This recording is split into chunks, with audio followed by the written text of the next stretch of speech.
গুইসাপ খাওয়া কি হালাল? আমি অবিবাহিত স্বপ্নে সহবাস দেখি এবং এমন স্বপ্ন দেখলে আমার খুব খারাপ লাগে। শুনেছি স্বপ্নে সহবাস দেখলে বিয়ে হয় না।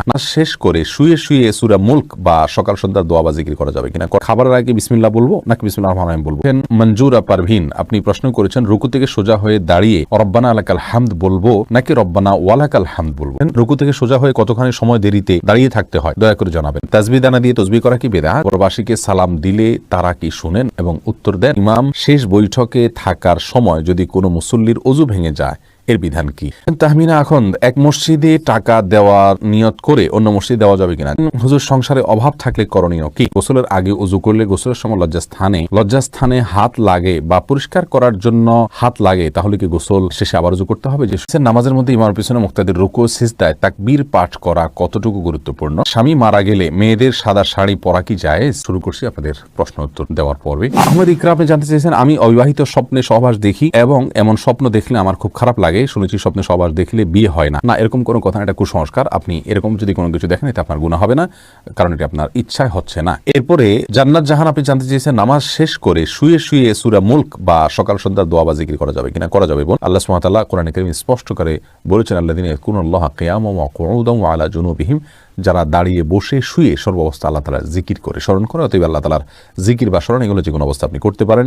আপনার মনে কোনো অবজ্ঞা থেকে তো আপনি আর করছেন না, অতএব এটি জায়েজ হবে ইনশাআল্লাহ হবে ইবনিল্লাহ। কোরআন হাদিসে কোথাও নিষেধ নাই। এরপরে প্রশ্ন করেছেন মঞ্জুরা পারভিন আপনি প্রশ্ন করেছেন রুকু থেকে সোজা হয়ে দাঁড়িয়ে রব্বানা লাকাল হামদ বলবো নাকি রব্বানা ওয়ালাকাল হামদ বলবো?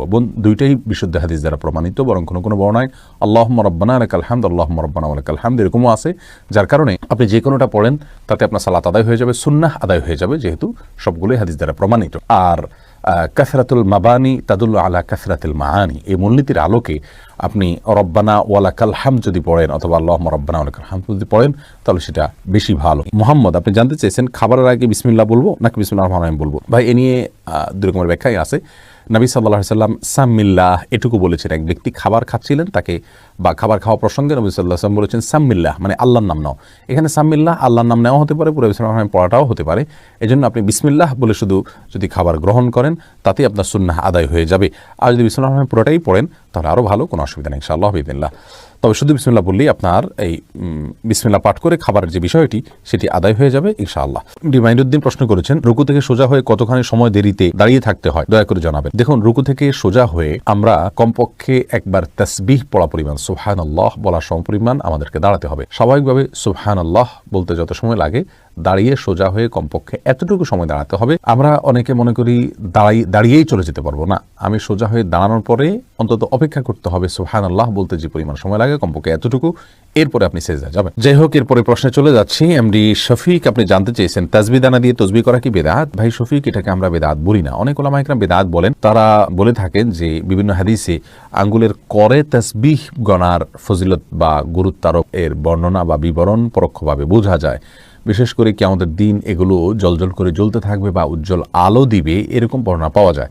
তো তাসবিহ দানা তো এই হাদিসকে অ্যাভয়েড করাই হয়, বিধায় এটাকে অনেকে বিদআত বলে থাকেন। আমরা এটাকে বিদআত এই জন্য বলি না যে তাসবিহ দানা ব্যবহার করাকে আলাদা সুন্নাহ, আলাদা মুস্তাহাব, আলাদা ফজিলতপূর্ণ, আলাদা আমল এরকমটি কেউ মনে করেন বলে আমাদের জানা নেই।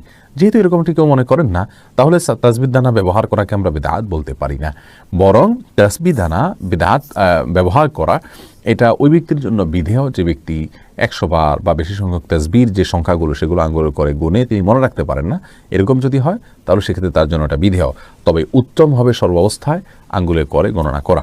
তাছাড়া কোনো সালাফ থেকে বিভিন্ন বিচি ইত্যাদিকে তাসবিহর গণনার ক্ষেত্রে ব্যবহার করার কথা বর্ণনা পাওয়া যায়, কিন্তু আঙ্গুলের কর এটার বর্ণনা, এটার তাসবিহ গণনা করার কথা যেহেতু হাদিস থেকে পাওয়া যায় সরাসরি, সেজন্য আমরা সেটাকে অগ্রাধিকার দেওয়াটাই উত্তম হবে, কিন্তু আমরা ওইটাকে বিদআত বলবো না। তবে হ্যাঁ, তাসবিহ ব্যবহারকে আলাদা একটা ইবাদত বা সওয়াব বা ওইটাতে গণলে সওয়াব হবে বা ওইটাতে গোনা উত্তম বা ওইটাতে গণনা করা নিয়ম, এরকম যদি কেউ মনে করে তাহলে সেটি বিদআত হতে পারে। এরপরে মাহমুদুল হক ভূঁইয়া আপনি জানতে চেয়েছেন কবরবাসীকে সালাম দিলে তারা কি শুনেন এবং উত্তর দেন? মাহমুদুল হক ভূঁইয়া, আপনার প্রশ্ন উত্তরে বলবো কবরবাসীকে সালাম দিবেন আপনি, তবে কবরবাসীরা আমাদের কথা শুনতে পান কিনা এ বিষয় নিয়ে ওলামাদের মতপার্থক্য রয়েছে। অনেক ওলামা বলেন যে শুনতে পান না, তাদের দলিল হলো আল্লাহ সুবহানাহু ওয়া তাআলা কোরআনে কারীমে বলেছেন ওমা আনতা বিমুসমিইন মান ফিল কুবুর, যারা কবরবাসী তাদেরকে আপনি শোনাতে পারবেন না, অর্থাৎ তাদেরকে শোনানোর ক্ষমতা আপনার নাই। আর যারা বলেন যে না ওনারা শুনতে পান, তাদেরও অনেকগুলো দলিল, অনেকগুলো কোরআন হাদিসের সূত্র রয়েছে। এরপরে আসুন, মোহাম্মদ আশরাফুল খান প্রশ্ন করেছেন, ইমাম শেষ বৈঠকে থাকার সময় যদি কোনো মুসল্লির ওযু ভেঙে যায় এর বিধান কি? ভাই মোহাম্মদ আশরাফুল খান, ইমাম শেষ বৈঠকে থাকার সময় যদি আপনার ওযু ভেঙে যায়, এখন যদি ইমাম সালাম ফিরাননি, তাহলে সেক্ষেত্রে আপনি ওই অবস্থায় সালাত ছেড়ে চলে যাবেন। যে আপনি ওযু করবেন, ওযু করে ফিরে এসে বসে দুরূদ বা আত্তাহিয়াতু পড়ার যদি কোনো অংশ বাকি থেকে থাকে আপনার, তাহলে সেটা পরিপূর্ণ করে সালাম ফিরাবেন একাকি। ততক্ষণ ইমাম তো সালাম ফিরিয়ে ফেলবেন, আপনি বসে একাকি সালাম ফিরিয়ে ফেলবেন, তাতে আপনার সালাত হয়ে যাবে ইনশাআল্লাহ বিইذনিল্লাহ। এরপরে প্রশ্ন করেছেন তাহমিনা আখন্দ, এক মসজিদে টাকা দেওয়ার নিয়ত করে অন্য মসজিদে দেওয়া যাবে কিনা? যাবে, যদি অন্য মসজিদে এর চেয়ে বেশি প্রয়োজন মনে হয় তাহলে নিয়ত পরিবর্তন করা যায়, অসুবিধা নেই। এরপরে প্রশ্ন হলো রাশিদুল ইসলামের, তিনি জানতে চেয়েছেন হুজুর সংসারে অভাব থাকলে করণীয় কি? ভাই রাশিদুল ইসলাম, সংসারে যদি অভাব থাকে আল্লাহ মাফ করুন, অভাব অনটন দূর করবার জন্য অনেকগুলো পদ্ধতি আছে, পন্থা আছে, রিজিকে বরকত আসার অনেকগুলো উপায় আছে। এই বিষয়ে আমাদের একটা ভিডিও রয়েছে আমাদের ইউটিউব চ্যানেলে এবং আমাদের ফেসবুক পেজে, আপনি সেই ভিডিওর সাহায্য নিতে পারেন, সেখানে শুনতে পারেন, বিস্তারিত অনেকগুলো আমলের কথা আমরা বলেছি, সেগুলো করতে পারেন। তবে সবচাইতে গুরুত্বের সাথে যে করতে বলবো তা হলো সম্পূর্ণ আল্লাহর উপরে আস্থা এবং ভরসা রেখে পরিপূর্ণ মনোযোগিতার সাথে যে কোনো কাজকে ছোট মনে না করে আপনি কাজ শুরু করে দিবেন এবং পরিপূর্ণরূপে পরিশ্রম করবেন, ভালো করে পরিশ্রম করবেন। কারণ এটা হাদিস দ্বারা জানা যায়, ইন্নাল্লাহা ইউহিব্বু ইযা আমিলা আহাদুকুম আমালান আন ইউতকিনাহু, যে কোনো কাজ যদি কেউ করে ভালো করে করলে আল্লাহ তাআলা পছন্দ করেন। আমরা অনেকেই যারা দিন প্র্যাকটিস করে থাকি, আমরা মনে করি হালকা পাতলা পরিশ্রম করবো, আল্লাহ তাআলা দিয়ে দিবেন না। আল্লাহ সুবহানাহু ওয়া তাআলা দুনিয়াতে যে যত বেশি আপনার সুন্দরভাবে উত্তম রূপে যত বেশি সিরিয়াসনেসের সাথে কাজ করবে, আল্লাহ তাআলা তাকে তত বেশি দিবেন। এটি হলো আল্লাহ সুবহানাহু ওয়া তাআলার সুন্নাহ, এর ব্যতিক্রম আল্লাহ করে থাকেন। কিন্তু আমাদেরকে সুন্নাহ, আল্লাহ সুবহানাহু ওয়া তাআলার যে সাধারণ নিয়ম আছে সেটাকে ফলো করে চলতে হবে, এটা খুব বেশি পরিশ্রম করতে হবে, ভালো করে হালাল উপার্জনের জন্য আল্লাহ তাআলা বারাকা দিবেন ইনশাআল্লাহ বিইذনিল্লাহ। আর এর মাধ্যমে এর বাইরে হালাল উপার্জন বৃদ্ধি পাওয়ার জন্য সিলা রহিমি করা বা আত্মীয়তার সম্পর্ককে রক্ষা করা, এটা গুরুত্বপূর্ণ আমল। নবী সাল্লাল্লাহু আলাইহি ওয়াসাল্লাম বলেছেন, বুখারীতে বর্ণিত হয়েছে, মান সাররাহু আন ইউবসাতা লাহু ফি রিজকিহি আও ইউনসা লাহু ফি আথারিহি ফালিয়াসিল রাহিমাহু, যদি কেউ চায় তার রিজিক বাড়িয়ে দেওয়া হোক, তার হায়াত বাড়িয়ে দেওয়া হোক, তাহলে সেই জন্য আত্মীয়তার সম্পর্ককে বিল্ড আপ করে, মজবুত করে।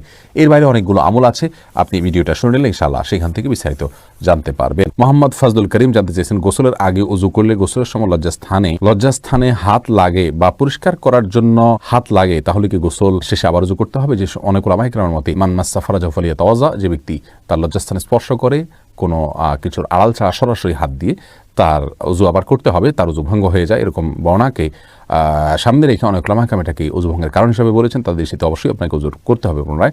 তো আমাদের উলামায়ে কেরাম বা উলামায়ে আহনাফ এটাকে ওযু ভঙ্গের কারণ হিসেবে গণ্য করেন না এবং তারা এর বিপরীতে বিভিন্ন হাদিসকে দাঁড় করান এবং বিভিন্ন জবাব দিয়ে থাকেন, তাদের মতে আপনার ওযু ভঙ্গ হবে না। শেখ অন্তর, আপনি জানতে চেয়েছেন, নামাজের মধ্যে ইমামের পিছনে মুক্তাদির রুকু ও সিজদায় তাকবীর পাঠ করা কতটুকু গুরুত্বপূর্ণ? ইমামের পিছনে মুক্তাদির রুকু এবং সিজদায় তাকবীর পাঠ করা জরুরি, তবে তাকবীর পাঠ করা এটাকে উলামায়ে কেরাম, সৌদি আরব উলামায়ে কেরাম সহ মধ্যপ্রাচ্যের অনেক উলামায়ে কেরাম ওয়াজিব বলল, আমাদের উলামায়ে কেরামটাকে সুন্নাহ বলেন, যার কারণে কেউ যদি না করে সালাত হয়ে যাবে। কিন্তু ইমাম থাকা না থাকায় কোনো পার্থক্য পড়বে না, ফরক পড়বে না, বরং সর্বাবস্থা আমাদেরকে পড়তে হবে তাসবিহ, রুকুত তাসবিহ এবং সিজদার তাসবিহ। কাফি, আপনি জানতে চেয়েছেন, গুইসাপ খাওয়া কি হালাল? গুইসাপ খাওয়া হাদিসের ভাষা, নবী সাল্লাল্লাহু আলাইহি ওয়াসাল্লামের ভাষা, এটা জায়েজ আছে অনেক উলামায়ে কেরামের মতে, তবে আমাদের উলামায়ে কেরাম এটাকে মাকরুহ বলেন, হারাম কেউই বলেন না। বিভিন্ন হাদিস দ্বারা গুইসাপ খাওয়ার বিষয়টির প্রমাণ পাওয়া যায়, কারো যদি রুচিতে কুলায় ভালো লাগে তিনি খেতে পারেন। এরপর নিউ কাটার এআইডি থেকে প্রশ্ন করা হচ্ছে, স্বামী মারা গেলে মেয়েদের সাদা শাড়ি পরা কি জায়েজ? মেয়েদের স্বামী মারা গেলে সাদা শাড়ি আর কালো শাড়ি এরকম কোনো কিছু পরার ক্ষেত্রে ইসলামী শরীয়ত কোনো নির্দেশনা দেয় না। ইসলামী শরিয়া বলে, কোনো স্ত্রী লোক তার স্বামী যদি মারা যান তাহলে 4 মাস 10 দিন পর্যন্ত তিনি শোক পালন করবেন, আর শোক পালনের অংশ হিসাবে তিনি খুব বেশি সাজসজ্জা করবেন না, গহনাগাতি ইত্যাদি ব্যবহার করবেন না, স্বাভাবিকভাবে চলবেন, সাদাই পড়তে হবে এরকম কোনো কথা নেই। সচরাচর তিনি বেড়াতে গেলে বা কোনো অনুষ্ঠানে গেলে, কোনো মেহমান অতিথি আসলে তখন যে পোশাকগুলো পরেন এরকম কোনো পোশাক পরবেন না, বাস এটাই হলো সবচাইতে গুরুত্বপূর্ণ বিষয়। কিন্তু এর বাইরে তাকে বিশেষ কোনো কালারের কাপড় পরতে হবে, সাদা পরতে হবে এমন কোনো বাধ্যবাধকতা ইসলামী শরীয়তে নাই।